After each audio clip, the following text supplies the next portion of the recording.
Alpha public school, Indian oil petrol pump के सामने, Raipur road, Mungeli. नमस्कार, स्वागत है आपका आरजे रमझाझर में और मैं हूं कैलाश कुमार। क्या होगा आपके द्वारा बनाया गया शौचालय सरपंच मैंने बनाया है कह दे, और क्या होगा जब आपके घर में सरपंच अपना सामान रखकर कब्जा आजमा ले।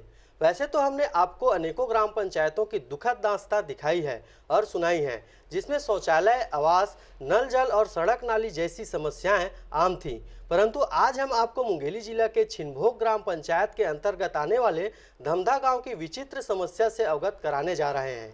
का पहला जिला मुंगेली, जिसे सबसे पहले ओडीएफ घोषित किया गया। छत्तीसगढ़ में 15 वर्षों तक सत्ता पर आसीन रहे रमन सिंह की सरकार और केंद्र में 56 इंच का सीना बताने वाले दिलेर प्रधानमंत्री नरेंद्र मोदी की सरकार, जिन्होंने अपने दिलफेक मिजाज से शौचालय, आवास, सैनिटरी पैड जैसी जनता के अनछुए पहलुओं की बात कर जनता का दिल जीता और हर महीने एक नई योजना भी बनाई और योजनाओं को सफल बनाने के लिए कई जिलों को अवार्ड भी दिया गया। इसी कड़ी में मुंगेली जिला को पूर्ण ओडीएफ घोषित करते गांव-गांव, घर-घर शौचालय बनाने की होड़ सी लग गई थी।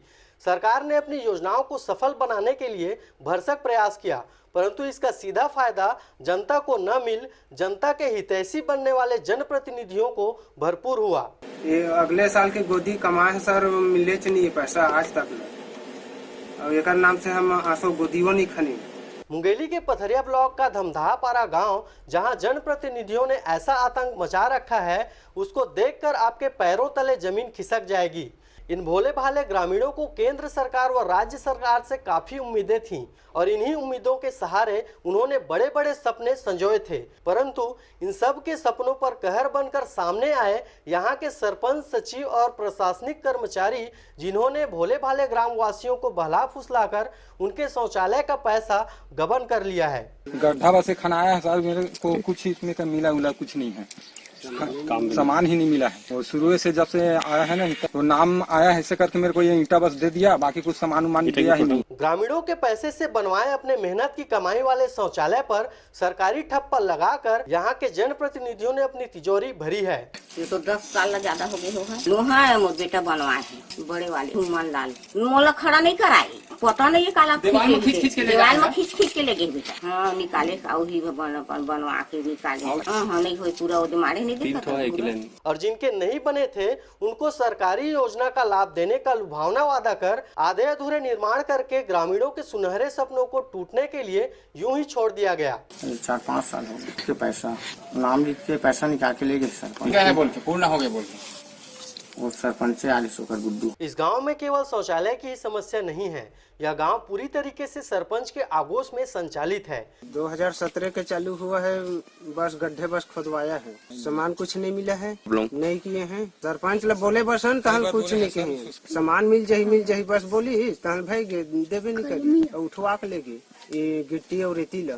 2011-12 में सरकारी भवन बनने के लिए प्रस्ताव पास हुआ था, परंतु जगह नहीं मिलने की वजह से यह नहीं बन पाया। इसी का फायदा उठाते 2014 के नवनिर्वाचित सरपंच नैनीबाई व उसके पुत्र के द्वारा अपनी जमीन को दान करते हुए सरकारी भवन का निर्माण ग्रामीणों के लिए कर दिया गया, परंतु भवन बन जाने के बाद सरपंच ने इसे अपने अधीन करते हुए ग्रामीणों को दरकिनार कर दिया। कब्जा नहीं है भैया, ये सामाजिक का है। तो ये जो सामान रखा हुआ है वो किसका है? समाज, ये हम लोगों का है, अंदर में सामाजिक का सामान है। नजर आ रहा है वो किसका सामान? नजर आ रहा है वो किसका सामान है? अंदर देख लो ना नजर। अरे आपको उस कमरे के अंदर की बात नहीं कर रहे, ये हम लोगों का है, पर्सनल आप लोग का है।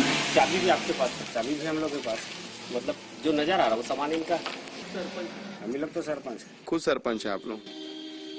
ये अभी 2 साल हुआ है। 2 साल हुआ है बने? ऊपर तो 2011-12 में दिख रहा है। रुका हुआ था ना, वो रुका हुआ था, वो निजी जमीन में बना है हम लोग, खुद की जमीन में बना हुआ है और सरकारी पैसा है। सरकारी है, उसको दान किया था हम लोग, जमीन को दान किए थे सरकार को। जी। बहरहाल समाज का आईना कहे जाने वाले मीडिया ने इस गांव की जनता की तकलीफ को आप तक पहुंचा दिया है। इसके बाद अब देखने वाली बात यह होगी कि इस गांव की समस्या को समझते हुए शासन प्रशासन के द्वारा ग्रामीणों की तकलीफों को दूर किया जाता है या फिर मीडिया की बातों को तवज्जो ना देते लिखित शिकायत का इंतजार किया जाता रहेगा। छिनभोग का तो भी ऐसा शिकायत जो है रिटर्न में हमारे पास नहीं आया है। अगर ऐसा शिकायत वास्तव में है और रिटर्न शिकायत हमारे पास आता है तो निश्चित रूप से उसकी भी जांच की जाएगी और जांच के बाद अगर दोषी पाया जाता है तो उसकी राशि वसूली की कार्रवाई और अन्य अनुशासनात्मक कार्रवाई की जाएगी। पथरिया से राजकुमार यादव व नारायण बंजारे की रिपोर्ट, आरजे रमझाझर।